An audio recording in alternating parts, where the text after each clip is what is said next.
Hello and welcome to the second of our Celtic Way Champions League preview specials.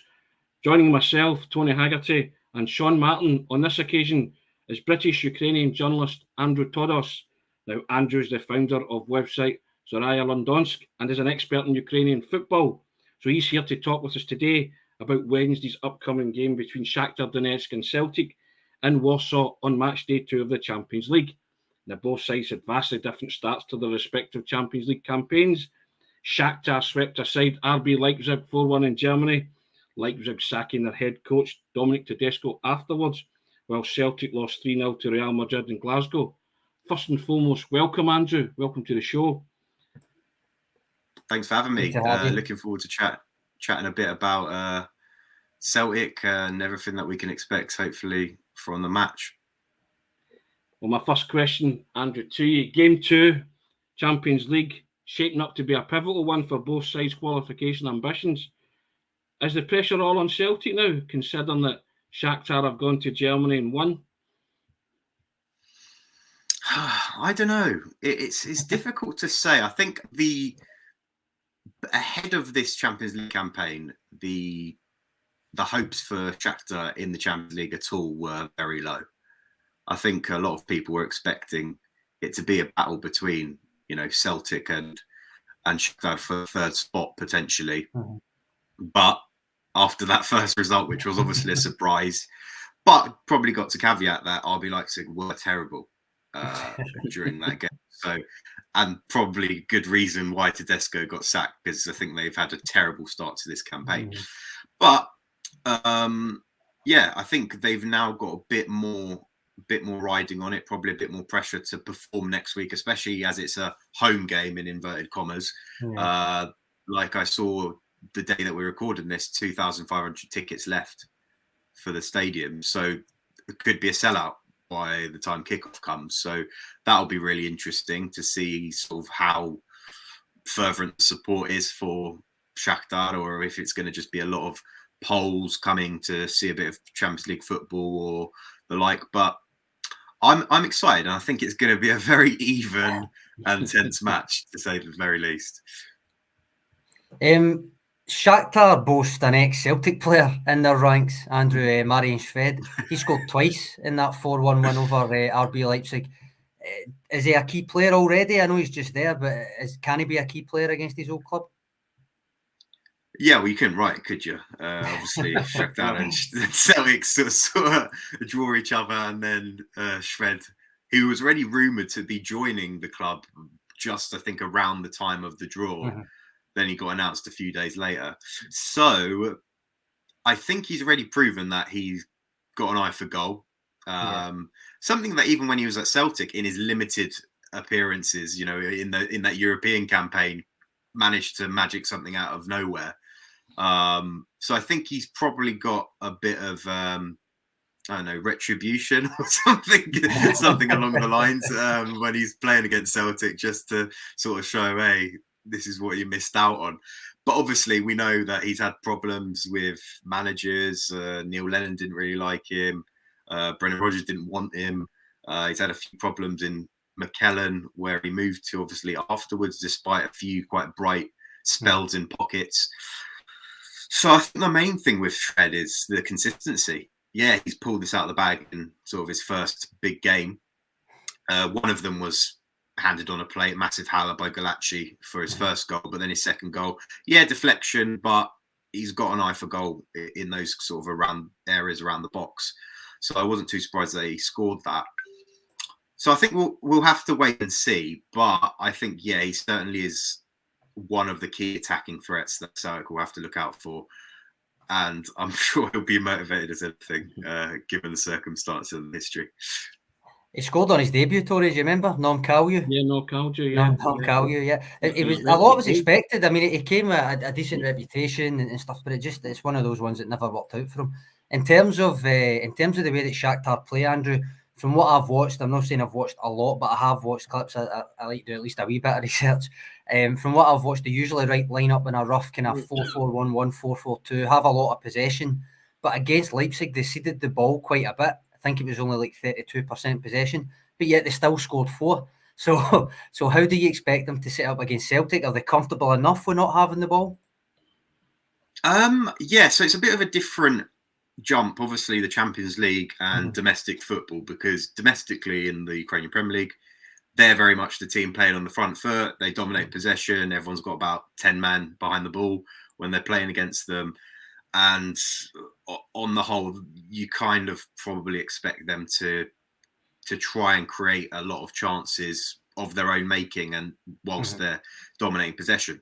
However, in the Champions League, as we saw against Leipzig, very much on the back foot. They were sitting back, not much pressing against Leipzig. They were letting Leipzig sort of in and around the final third, but Leipzig were just unable to create anything really fruitful for most of that first half. They eventually scored after quite a bit of pressure, but literally less than a minute later, Shakhtar went ahead again. And that just shows they're quite dangerous on the counter-attack. And I think they'll probably might be trying to play on that. Even though obviously this is technically a home game next week, they probably won't foster too much different tactics from, I think, what we saw at match day one. They'll be playing on the break. They've got electric pace down both sides. Obviously Mudryk, I'm sure will probably come up onto it in a bit, but he's probably their key player. Super fast down that left wing. He'll be causing all sorts of mayhem. And it seems this season that he's finally sort of worked on his end product. He can put that final ball in that will meet the striker or the forward to tap in, or he can even take it on himself and finish, as we saw in that first match. So it's going to be interesting. I think that potentially Shakhtar might not even want that much possession. Maybe they might see a bit more of it just because it is going to be a home game. But on the whole, yeah, playing on the counter, I think, will be their main objective. Can you fill us in, Andrew, that Shakhtar had a host of foreign players at the start of the season, didn't they? But many of them ended up leaving recently because of the situation in Ukrainian football. But can you tell us who's gone from the squad, and is it a much depleted squad that's now in the Champions League? So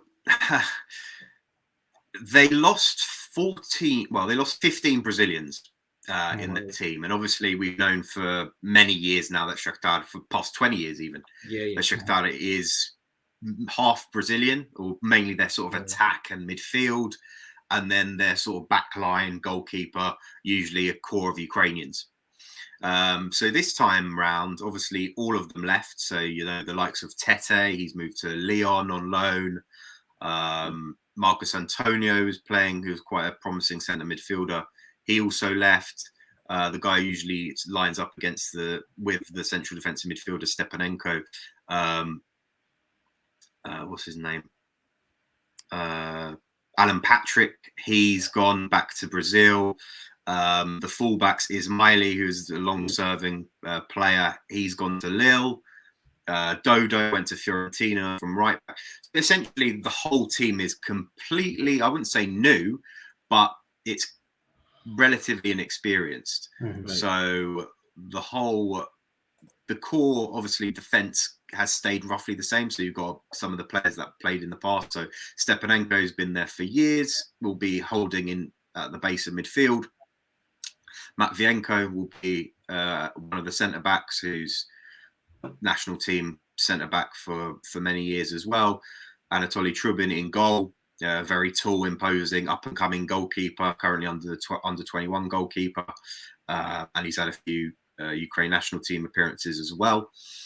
On the whole, though, I think the biggest sort of change is obviously in that attack.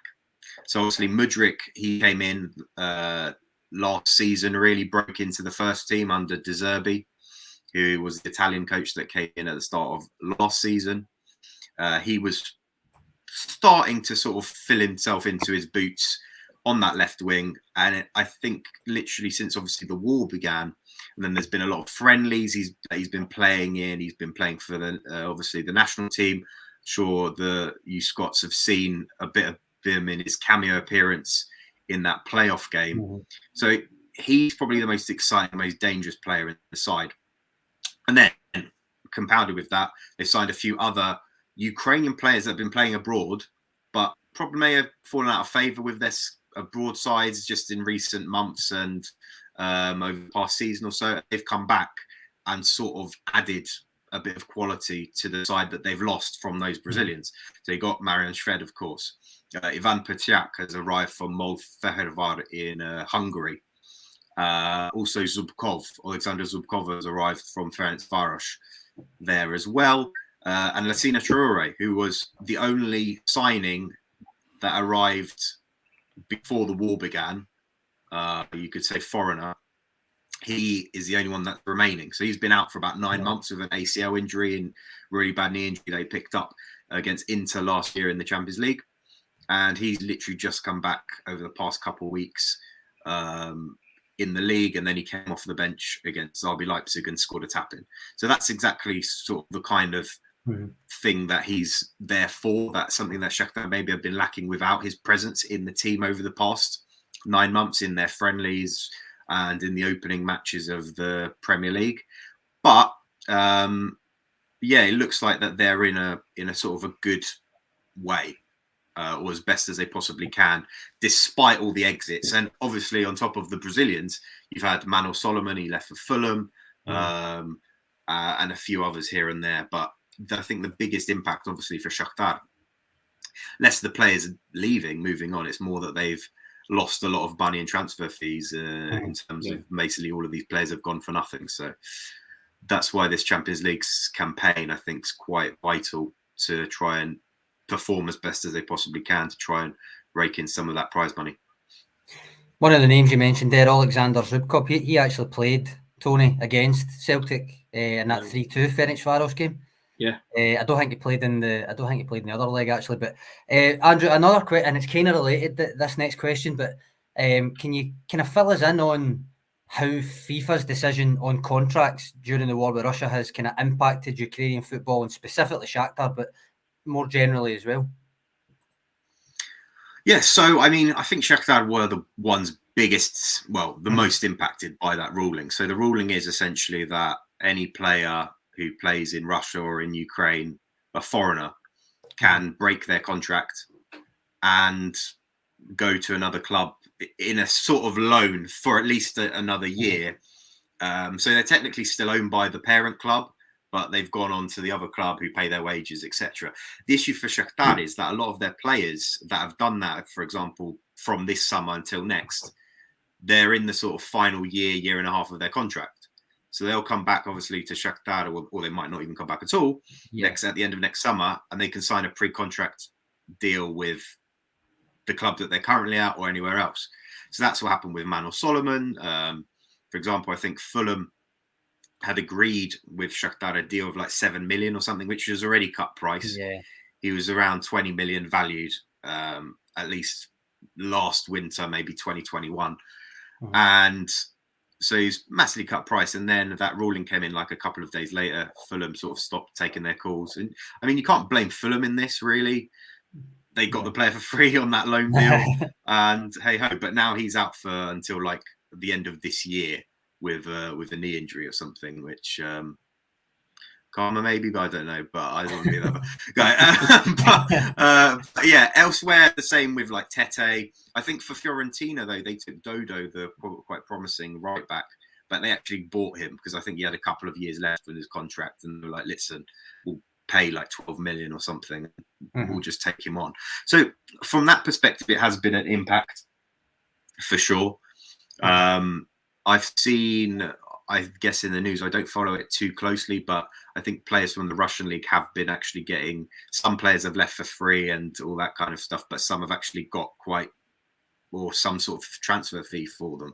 So even still, don't really care about what's going on over there at the moment. But yeah, and then elsewhere in the Ukrainian Premier League, for example, Dynamo Kiev and other sides, they've lost like one or two, but nothing too detrimental in the grand scheme of things compared to sort of Shakhtar and the kind of fees that we're probably talking about in terms of the CEO of Shakhtar came out and said, hey, we want to sue FIFA for 50 million losses in terms of that. So we'll see how that gets on. I'm not sure if they've already filed it yet or how exactly it's sort of the process of it, but hopefully we'll find out in a few months about that. Of course, Tony, Celtic have exploited that rule, and it seems Celtic never actually confirmed it, but the signing of Oliver Abelgard from Rubin Kazan was announced, and the wording of it sounds very similar to what the FIFA ruling is, basically, put it that way. The Sead Haksabanovic deal, that was cut price rather than the kind of breaking contract thing, but essentially it's still taking advantage of that. So Celtic are no strangers to it, even though it's not been the Ukrainian league that they've looked at. How do you, I mean, you've kind of referenced the fact that the game's in Warsaw. How do you expect Shakhtar to cope with playing their kind of home games in Warsaw? I know they haven't actually played at the Donbass Arena for around 8 years or so, but nonetheless, do you foresee it having an impact that it's in Warsaw, it's in Poland rather than Ukraine? Maybe, but like I said, this team has been through a lot over the past, I don't know, 6 months minimum. And then on top of that, sort of the 8 years. But in the grand scheme of things, a lot of the team haven't been massively haven't been based in Donetsk prior to the war because they were really young. Because this team's like super young, literally. 8 of the 11 that started against RB Leipzig were all academy graduates, and they were all in sort of their early 20s. So some of them, they were playing in the Donetsk academy back in prior to 2014, then they moved to Kiev and all that kind of stuff. But in terms of the actual fan impact of playing at the Donbass Arena and all that kind of stuff, I don't think that would be too much of an impact. And they've been traveling around as well. Like you've said, they went to Lviv first in the west of Ukraine. Didn't get too much support there because it was a bit more, I don't know, partisan from when they were there. Then they moved to Kharkiv, which was more in the east. Played there for a bit, and then they went to Kiev since COVID hit, and they've been playing there ever since. And getting quite decent crowd sizes for the Champions League. I mean, around 30k or so, under 30k. But then for the league matches, it would be under 10k usually. So it's that kind of stuff. And I guess in the current situation, if for whatever reason it was allowed to be played in Kiev, there wouldn't be any fans anyway. So I think it is a boost that it's being played in Warsaw. There's a lot of Ukrainian refugees. There's a lot of economic migrants that have lived in Warsaw and Poland for years anyway. So there's going to be a sizable diaspora. And on the whole, where in the past, I guess, Shakhtar have been they used to be a bit of a regional team where only people in sort of the east of Ukraine followed them in the city of Donetsk and in and around it. Literally since the war's begun, they've been pretty pro-Ukrainian in terms of since the full-scale invasion began in February. They've been becoming more and more pro-Ukrainian in terms of visibility of that. They've got a new manager in who's like the first ever manager that speaks Ukrainian sort of in the press and all this kind of stuff, but he's actually Croatian. So there's that paradox in that perspective. And just on the whole, I think, especially in Europe, that sort of partisan support of where I guess in any other country in the world where you'd still want your rivals to lose. Most people are like, hey, we'll back Shakhtar in the Champions League, because it's not only about obviously supporting your country in the current circumstances, but also there's the big negative around Ukrainian football as a whole at the moment because of a lot of coefficient points, because quite bad performances over the past few seasons. Literally, Shakhtar, this is like the last time I think Ukraine will have like an automatic spot to the group stages this season. From next year, they'll be either in the playoffs or like the third qualifying round. So it might even turn into this sort of, what happened with Scottish football a few years ago, where it was literally just that cycle of no one qualifying for the Champions League and all that kind of stuff.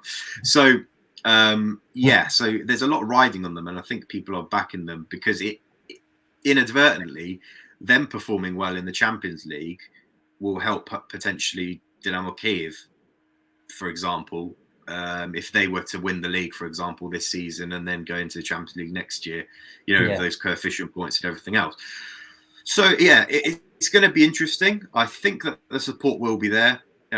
Even the local polls as well will be helping along with that. There's a lot of media coverage in Poland around Shakhtar being in the capital and all that kind of stuff. So we'll see. I'm looking forward to it because I'm going to be there. Hopefully it'll be a decent atmosphere. We know all about coefficient points in Scotland, don't we, son? We know all about that, Andrew. Yeah. Before we wrap up, Andrew, I just wanted to ask you if you could sum up the way you think Shakhtar will approach the game and how that will come about, and also who would you say are the main danger men that Celtic would need to look out for then?